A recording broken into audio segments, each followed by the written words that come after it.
प्यारे बच्चों नमस्कार। ऑनलाइन स्टडी मैथमेटिक्स क्लास 12 में आपका स्वागत है। आज से हम आपकी ऑनलाइन क्लास स्टार्ट करने जा रहे हैं, जिसका पहला टॉपिक मैट्रिक्स अर्थात आव्यूह है।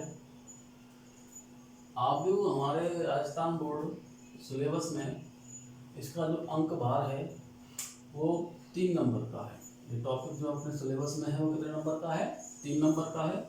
इसमें 1 नंबर का एक क्वेश्चन आएगा और 2 नंबर का एक क्वेश्चन आएगा। इस प्रकार ये टॉपिक हमारे सिलेबस में 3 नंबर का है। अब मैट्रिक्स पढ़ने की आवश्यकता कहाँ पड़ी? कोई भी टॉपिक अपन पढ़ रहे हैं तो उसकी आवश्यकता कहाँ पड़ी? जनरल बात तो किसी भी समीकरण निकाय को चाहे वो समीकरण निकाय 2 वेरिएबल में हो सकता है, 3 वेरिएबल में हो सकता है। वेरिएबल मीन्स ये जो एक्स और वाई क्या है, यहाँ वेरिएबल चर है, तो यहाँ 2 चर में लिखा है मैंने, ये 3 चर में हो सकता है, 4 चर में हो सकता है। तो किसी भी समीकरण निकाय को हल करने के लिए हमने छोटी क्लासों में विधियां पढ़ी है, विलोपन, प्रतिस्थापन। अब उन विधियों से भी सरल विधि क्या है? मैट्रिक्स विधि। मैट्रिक्स विधि के द्वारा किसी भी समीकरण निकाय के जितने भी चर हैं उनका मान आसानी से निकाला जा सकता है। इसलिए हमें मैट्रिक्स की आवश्यकता पड़ी। ठीक, अब मैट्रिक्स की डेफिनेशन की बात करते हैं। परिभाषा: किसी भी संख्या या फलनों का एक आयताकार क्रम विन्यास। किसी भी संख्याओं या फलनों का एक आयताकार क्रम विन्यास क्या कहलाता है?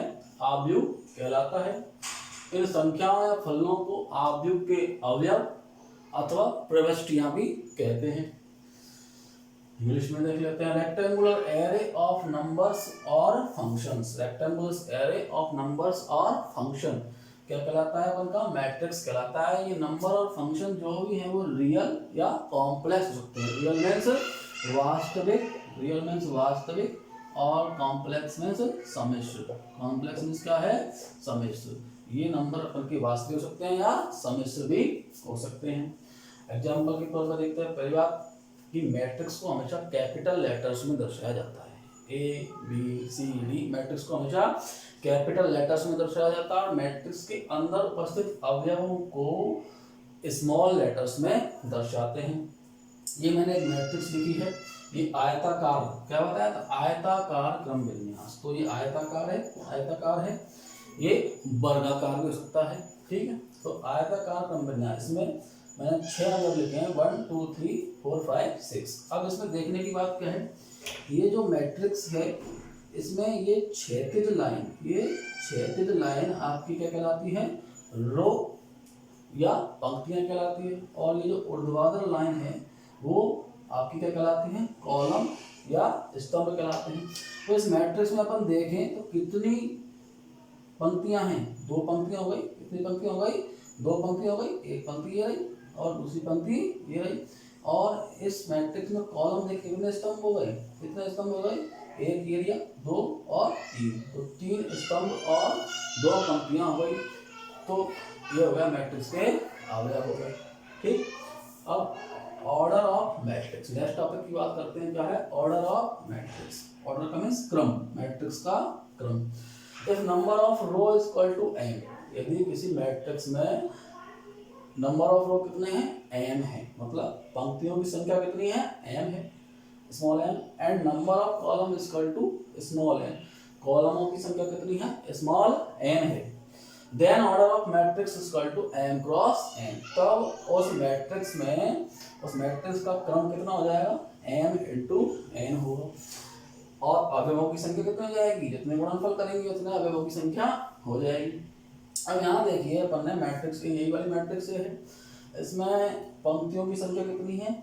1 और 2। और स्तंभों की संख्या कितनी है? 1 2 और 3 स्तंभ है। तो इस मैट्रिक्स का क्रम कितना हो जाएगा? 2 इंटू 3। पहले क्या लिखते हैं? m, मतलब रो की संख्या। फिर क्या लिखते हैं? कॉलमों की संख्या n। ठीक है, तो इस मैट्रिक्स का क्रम कितना हो गया? 2 इंटू 3। ठीक, तो ये हमने क्या पढ़ा? पहले डेफिनेशन पढ़ी थी कि किसी भी संख्याओं या फलनों का एक आयताकार क्रम विन्यास का कहलाता है, आव्यूह कहलाता है। इन संख्याओं या फलनों को आव्यूह के अवयव कहते हैं। और इसका एग्जाम्पल पढ़ा था कि इसमें जो क्षैतिज लाइन है वो इसकी पंक्तियाँ कहलाती हैं, और जो ऊर्ध्वाधर लाइन है वो इसके क्या कहलाते हैं, स्तंभ कहलाते हैं। अब यदि मान लो इस किसी मैट्रिक्स में पंक्तियों की संख्या m है और कॉलमों की संख्या n है, तो उस मैट्रिक्स का ऑर्डर क्या हो जाएगा, m इंटू n हो जाएगा।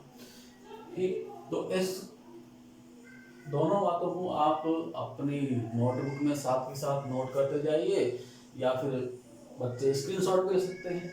ठीक, अब अपन नेक्स्ट टॉपिक पढ़ेंगे, type of matrix. Next topic क्या पढ़ेंगे, टाइप ऑफ मैट्रिक्स।